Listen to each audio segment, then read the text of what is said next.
what's like a day in the life of an era manga? It depends how much work you have. If you're doing like a serialized manga, then you wake up, you draw, you go to sleep.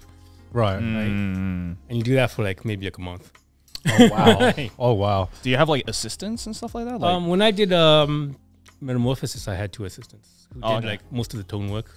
Right. Okay. Is your office at your home, or do you have like a dedicated office where you go to draw? It was at my home, so my living room was like desks lying. Oh, yeah. And you had to make room for 2 other assistants on top of that. Oh wow! They're just like on the floor, just cutting tones out.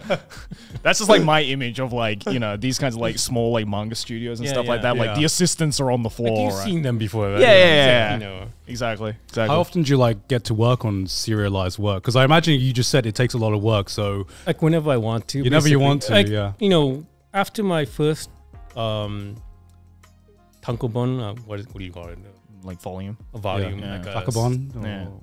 Yeah. First book. Whatever, book. Yeah.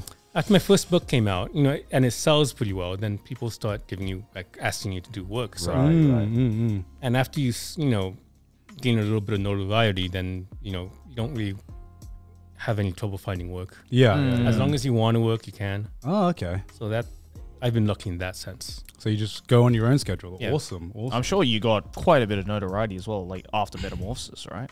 Actually, like I think my first 2 like gave me like the most. Yeah. What is it? Name value. Oh. Is that including the Planet of the Apes one?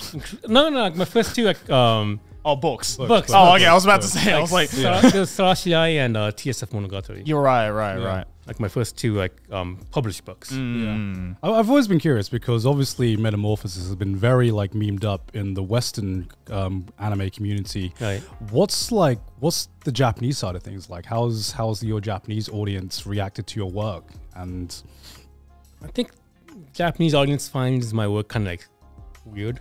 Because like my stuff is a bit different than like the mainstream like hentai. It definitely is. Yeah, in a good way. I feel. mean, like it's more story driven, I think. Yeah, definitely. So like people but I just keep trying to put like a lot of like hentai in there to like make it work. Pay attention, guys, please. Please. So I mean, like I think in the Japanese market, my most best seller is still my first one. Right. Well, that's because it's been out long. Yeah. So the reaction from the Western and Japanese audience of Metamorphosis was like really different. Yeah, it's night and day basically. Wow. Okay. That's interesting. How do you balance like the amount of story you put in a work versus the amount of sex scene you put in?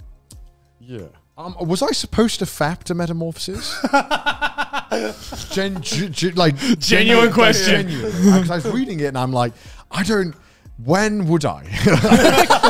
Maybe like the first 3 chapters. That's the only point where I felt like the karaoke scene probably was like the best optimal point. Yeah. And then after that, I was like, it's like I don't know how much you with memes. The incredible Mr. Incredible meme, where it just gets more and more sad. More sad. Incredible becomes uncanny.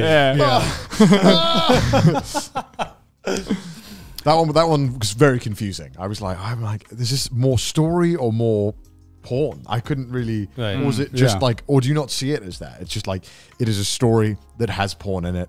You can do what you want. I think that's the most optimal way of having a story with sex in it. Because like if you have like a hentai and it's like there's a story part for the first 5 pages and then like the next 20 pages is sex. I have an answer for that. What the hell was that? That was you. That was you. Oh, that was me. Oh. Sorry.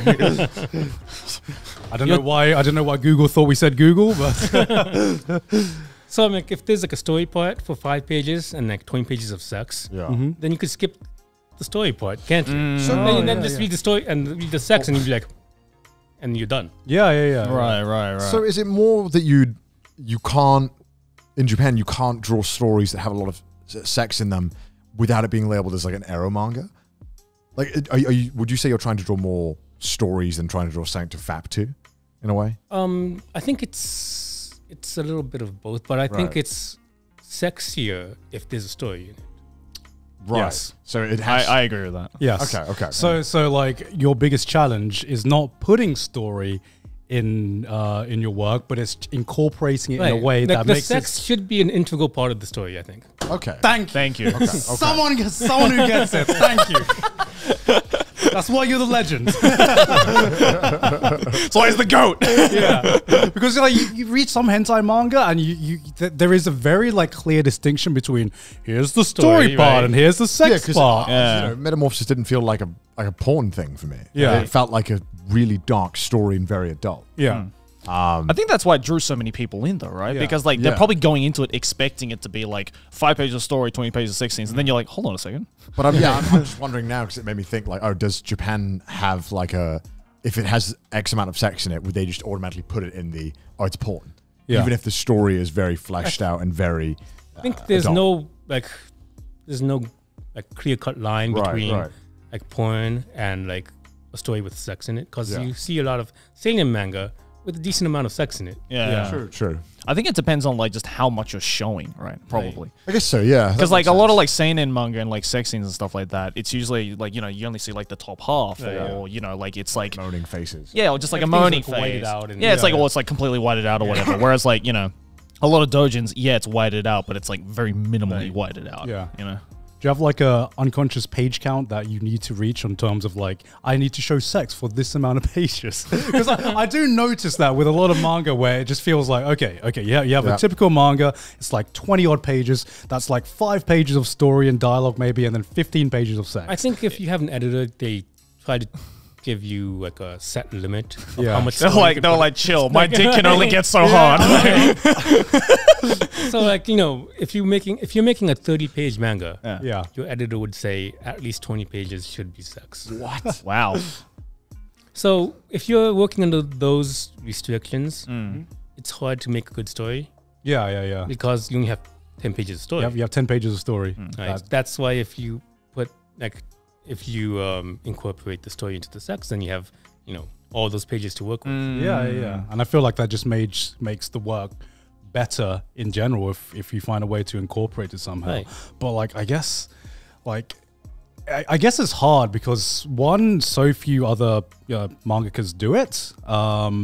And two, I guess you really need to think about what kind of scenarios really work in terms of just, here is a scenario that is just not, you know, a baseline scenario of just like, oh, sorry, big brother, I got like stuck in like the washing machine or something, you know. You actually, What is that? How does that work out? exactly. Are there any tropes that you really hate seeing? I mean, like, I don't hate anything really. I mean, like, it's really execution. Yeah. Yeah. Okay. You know. I see. So it's not so much the device, more how it's used.